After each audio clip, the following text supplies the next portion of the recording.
Ampak, ko prideš v steni, v hribih do nekega izziva, je to neko surovo okolje. Ne? In mislim, da vsako neko surovo okolje, sploh če si še izpostavljam nekim izzivom, te prisili, da če so bile kakršne koli maske prej ali pa neke obrambe, to potem pade.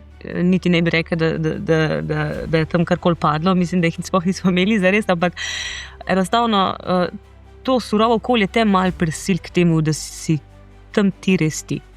Ja, in kakor sem že rekla, ni prostora za blef in mislim, da smo odlično speljali to turo, varno se vrnili v dolino.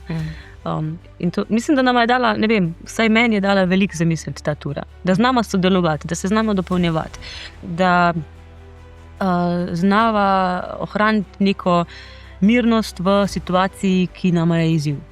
Sploh v nekih surovih okoliščinah. In to veliko pove človeku in v hribih najlažje s takimi ljudmi pa tudi se počutiš varnega.